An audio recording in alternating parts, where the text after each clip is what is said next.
All right, John. So we're back in We never the left. we're back in the office. We You never think we left. leave this place?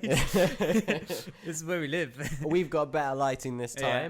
time, and we're going to try this again. Now, last time people got a little bit divided when we started talking about the Microsoft Surface Duo. You hate it, I love it. And the whole point of this show is obviously to debate things and to talk about them openly. And we both like Microsoft and some of the stuff that they do, but also we like to voice our opinion. Yeah. So people are obviously defensive of Microsoft, but that's fine. Moving on, we've got more exciting news from the tech space, obviously, today. Starting off with Nvidia shows off the Doom External, the new Doom game, running on the GeForce, the new GeForce RTX 3080. This is exciting stuff. So obviously, recently, Nvidia have released their new line of GPUs, of graphics cards. They've got 3 different graphics cards in the 3000 series. And, I mean, you tell us more about why this is exciting. It's crazy. The the sheer power performance, like differential you get between the current previous gen of card, which was incredibly expensive, to what they're offering now, which is reasonable price for pretty much double the performance, is crazy. I think the most exciting thing with this is that it's giving very powerful compute to more people. And there's 2 different groups of people that are excited about graphics cards. And we fit both categories. You're a gamer and you're a developer of AI systems. Yeah. Right? And I'm not a gamer, but I am a developer of AI systems. So we can both be excited about this. So the the GeForce RTX 380 or 3080. 3080. 3080. There we go. Okay, the 3080 is like one of 3, right? It's one of Yeah. 3 different levels. You've got your low end, mid, and then high end. And the crazy thing is, the low end is outperforming the highest end that they had. This is exciting because if those of you who don't know, who are listening or watching, GPUs are really, really good for processing tensors, which are basically 3-dimensional groups of numbers. And this is how neural nets, or one of the pieces of a neural network, of a piece of AI. So, long story short, a good GPU can process AI, and an AI can learn a lot faster using a GPU. So the better the GPU, the more excited us AI scientists get when we're building stuff. Yeah. And obviously, gamers, they got to get the latest graphics all the time. It's not even the latest graphics. It's the sheer performance of running the graphics. Right. So this demo of Doom Eternal at 4K resolution wasn't just running at consistent 60 FPS. It was running at about 120 FPS consistently the entire playthrough, which is crazy at 4K. That means you could probably play it at 8K at around half that. At probably around 50, 60 FPS, which at 8K is some insane... That's an insane feat to be able to pull off. I think the interesting thing is that through entertainment and gaming, we are developing hardware that will actually change the world. Yeah. The second that this computation starts to get small enough and cheap enough, you start to get it in more places. And this usually leads to changes in society. If you think about smartphones, second CPUs were fast enough and small enough and cheap enough, and batteries met the same requirements. Smartphones were launched, and now the world's changed. And I think as the world changes, so will as AI changes, so will the world, and so will the hardware that's required. And that actually brings us to the next topic. So this is from Forbes, and China is gunning to be the world leader in AI chips, right? They're embracing this hardware change. We know that GPUs are great for processing the hardware. For processing the AI computation that's needed. CPUs are terrible. GPUs are good. And then you've got other people developing specialist chips that are just for processing tensors. And these are called tensor processing units. Google has one, the TPU, and you can access it via like a data center now. So through the cloud, you can send it computations that you want to do, and their TPUs will give you the result back. And Nvidia have done similar things with their stuff. Yeah, they brought out, so their version is the 39. I think it's the 3090, and that has some crazy amount of tensor processing. Right. Which is their it's their big chunky boy. That's like the big chunky boy. It's specifically for like the highest end performance of like being able to. It's got something like the numbers are crazy on it. It's got like 28 billion transistors in it. Wow. Just in one card. Wow. And you're sitting there going, that's more people than there are.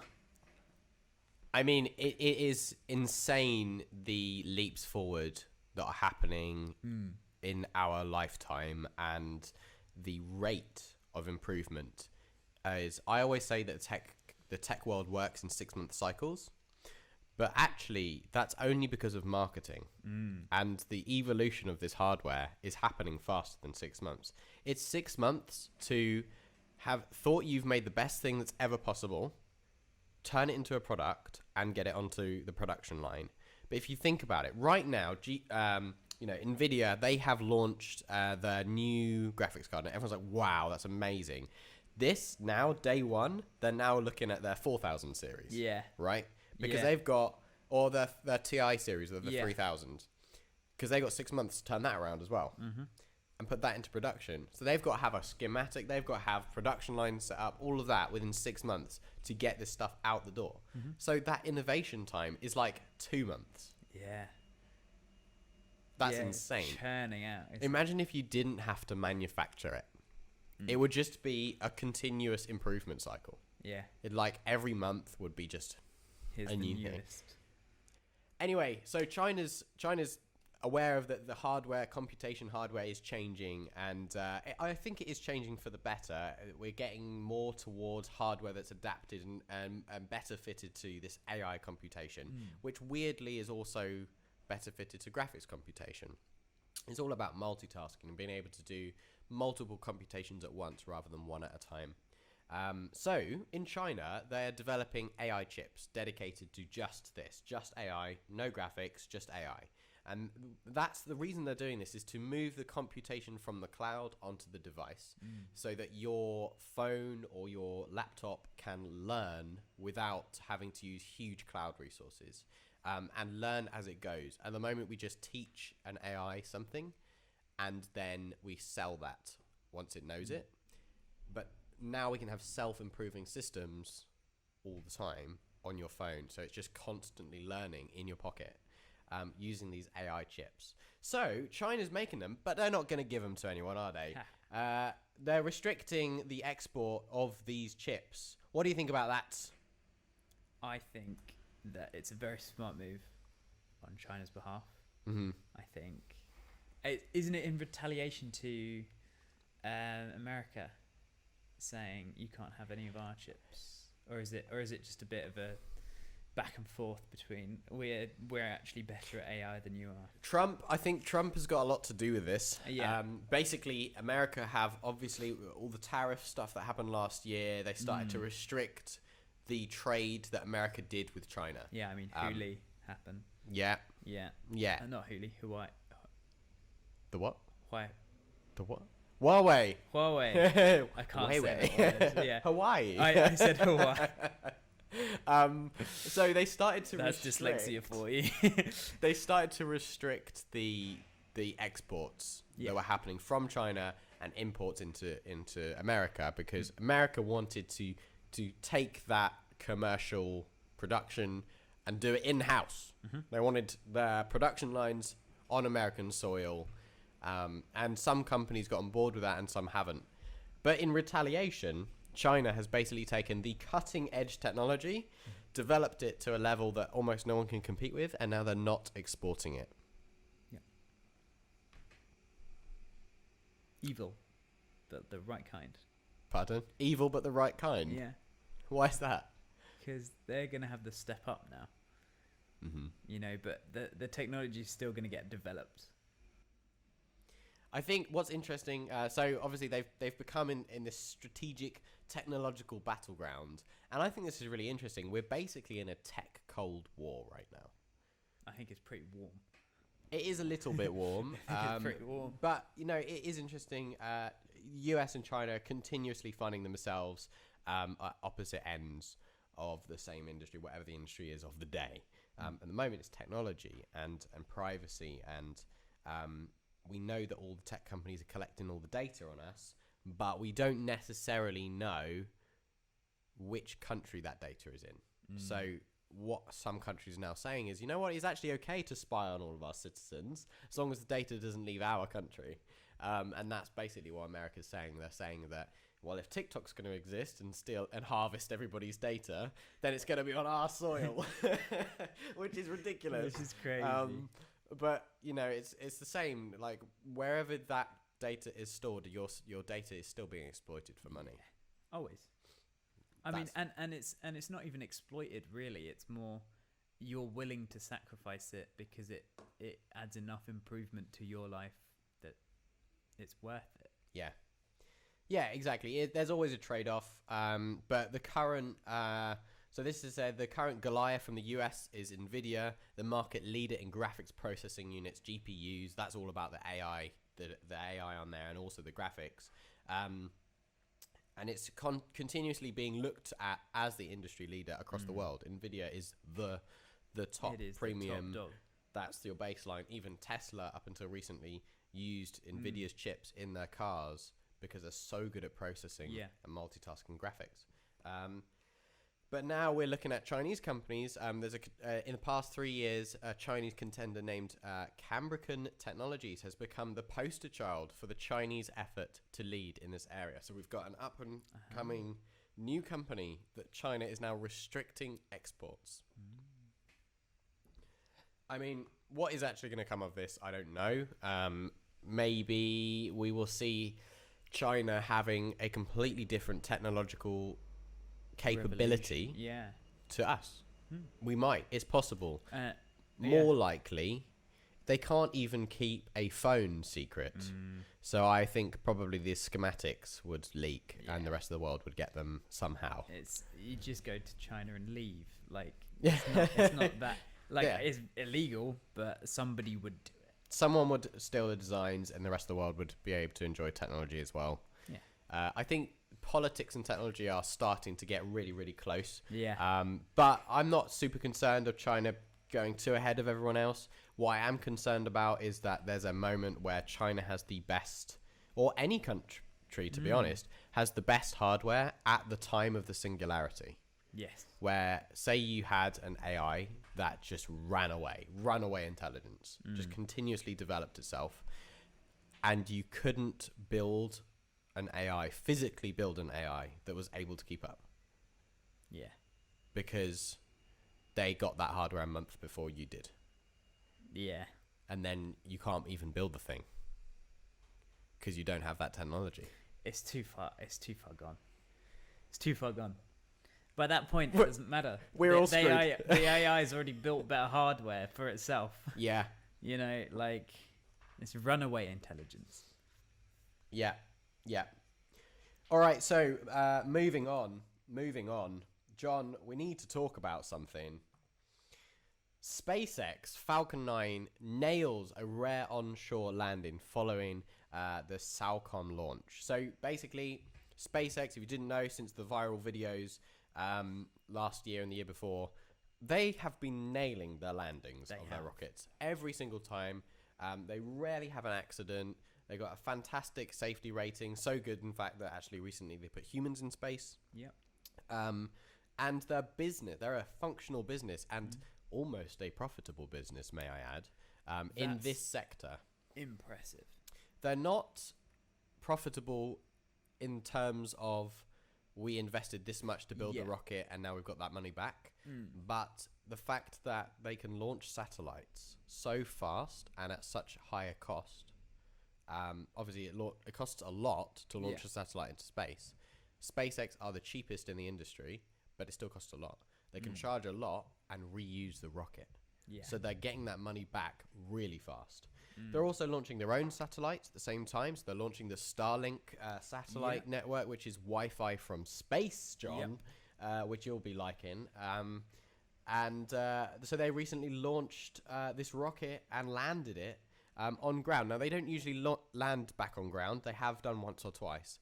But landing on ground is difficult because most of the time you're over the sea, right? And when you're in a rocket coming down from space, most likely you land in the sea. And that's where most asteroids hit. Most things that fall from space, they land on water because there's more water than land. So I'm going to show you the video right now. This is the rocket coming down.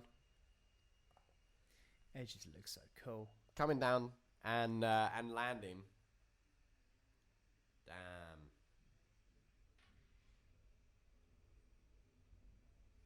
Touchdown. Touchdown. Did he land? Yeah. Just like that. And this is the thing. It's when you watch it, it doesn't actually seem that impressive, No. right? It's like cool. It's like, Okay, cool. The rocket landed. They can land That's rockets now. insane. Yeah.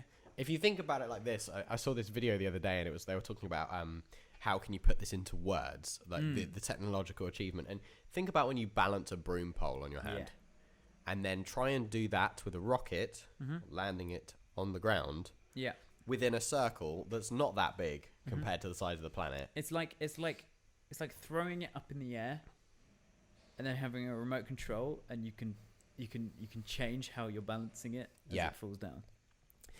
And I think what's interesting is that this is the sort of problem that can only be done by a computer. You know, like there's not a human that can do this to this precision. You can't. Physically, we don't have the reaction times involved.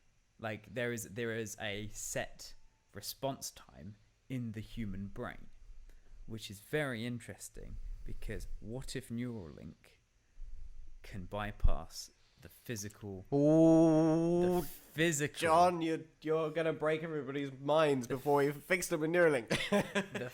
the physical limitations of your body. Yeah. Wow. Can we wirelessly send things faster than the body can react? Do you think that if you start to increase the speed that your brain processes information, you just die? No. You think you could overclock your brain, I think basically? you could overclock your brain. I think people do it regularly. Do you? Yeah. Come on, expand. I get a headache sometimes because I'm thinking too much. I have to say, like, when we're developing something and we're sat here, we're coding all the time, and by the end of the day, your brain is fried. There's so much information that you have to process when you're a developer all the time. You're sat like this, almost like a zombie sometimes. Code. Just getting through those tasks, just whipping them out, going through the tasks, and sometimes it is a little bit hard. And at the end of the day, you got that like, oh, I just need to step outside and have a drink, you know, like it's just like chill out, you know, like it's really interesting because also you hear about these people who go into chess tournaments, so they burn thousands of calories throughout their tournaments, because their brain is literally working. So I think us as developers actually burn quite a lot of calories by doing our job. No, I agree. You do. I think if you look at coders, most of them are tiny, or using energy drinks or coffee. I don't know what you're talking about. I don't know what you're talking about. The Sun, our favourite vendor of news in the world. This is a fantastic title. In your Facebook. Elon Musk now richer than Mark Zuckerberg after Tesla stock surges 475% this year.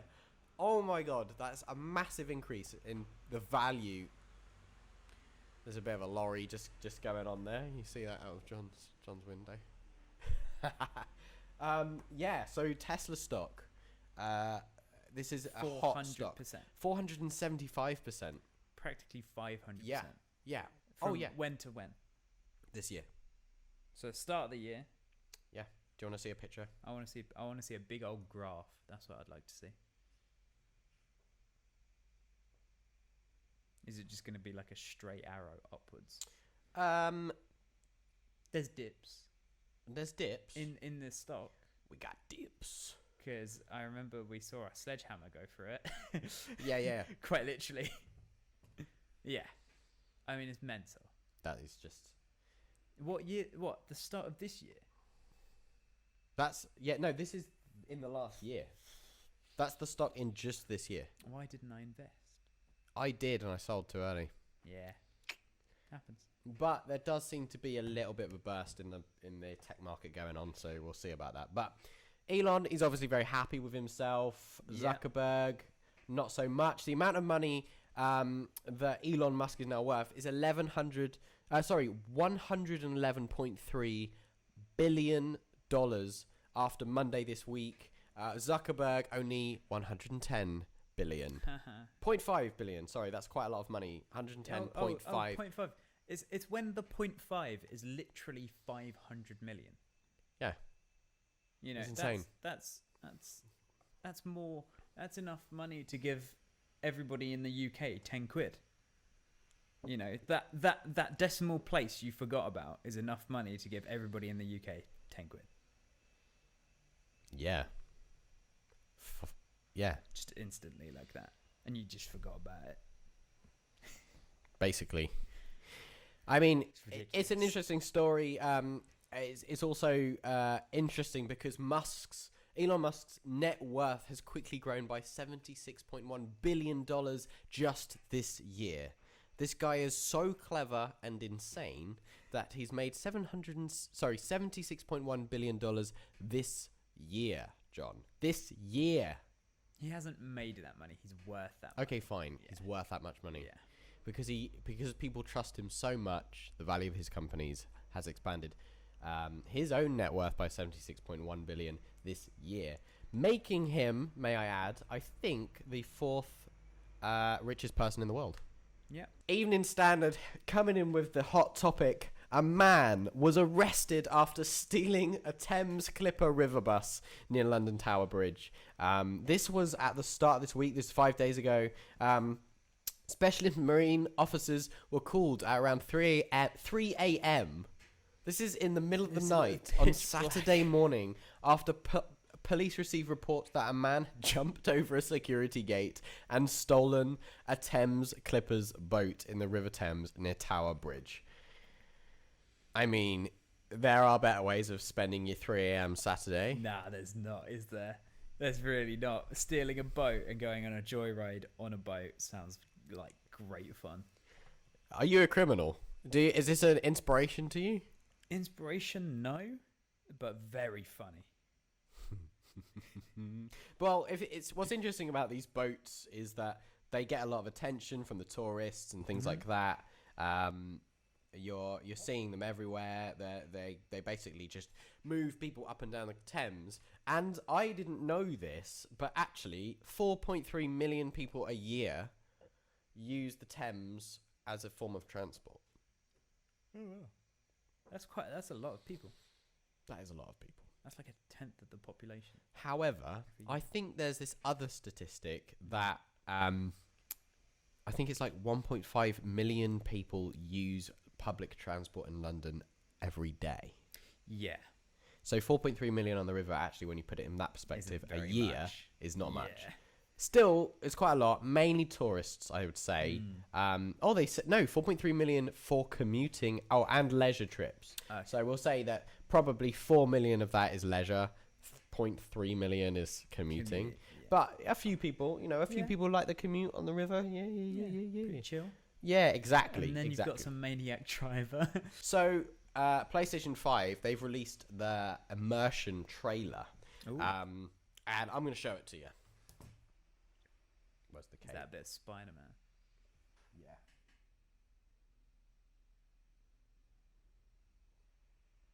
Are you feeling immersed? Really makes me feel like Spider-Man. Some people might get that joke. It's a donkey reference. I mean, I'm going to be honest. I'm going to say something that a lot of gamers are not going to like. Say it. I Cancel the can't video, probably. tell. I can't tell the difference because the problem He's with gonna this say is He's gonna say it. the problem is some game developers don't optimize for hardware, right? So the graphics you look at look exactly the same. You just said nothing there. The graphics you're looking at in these like immersion trailers, Yeah. that could be PlayStation 3. It could be a PC, and it probably is a PC. Oh yeah, probably. Just to simulate. There was that time. Oh, do you remember when Xbox One came out and they didn't have the hardware manufactured for their demo day, so they used Dell PCs under the table. Under the table. Oh. Yeah. John, have you ever flown before? You ever flown I've flown a few times. in a plane? I haven't hang glide yet. Okay. I really want to try a wingsuit. Mm-hmm. I'd love to be able to fly in a wingsuit. That's like up there. Mm-hmm. Mm-hmm. That's really cool. Mm-hmm. But yeah, I've flown. You've flown. I don't think you've quite flown as much as this girl has. So, this 3-year-old became entangled in a giant orange kite last weekend. Video. Yeah. In Taiwan at a festival and was hurled more than 100 feet in the air. It's a terrifyingly funny video. Yes, That it you is a funny can't help video. but laugh because at least you know she's okay. I think that's why it's okay to laugh, because you know she's okay. Mm-hmm. But it's terrifying. I think the thing with this is, imagine being in that audience and like just staring at this little girl in the Just sky. helpless. You just be like, she's gonna die. Yeah. You know, you would fear for the worst. I think your instincts would kick in and you'd try and catch. Yeah, I think you would. I think you'd be like you no, really, you would, wouldn't you? Because it's like you see it in the crowd. Everybody's like ready. Yeah, there's this interesting human thing where we always protect the young, no matter what, isn't it? And It's very animalistic. It's instinctual. Yeah. Anyway, this is the video. And they're just messing around with it, aren't they? Oh god. Yeah. Just Chaos. chaos. The whole audience is just. Yeah. What do you do? I mean, what? More terrifying. Imagine you're the guy flying the kite. you're the guy flying the kite, and there's this kid entangled on top of it, and it's on you to bring it down safely with a kid on it. Anyway, that's it. All right, that's all we got for today. Those little stories. Thank you so much for watching, everybody, and listening, and we'll see you next time. Peace.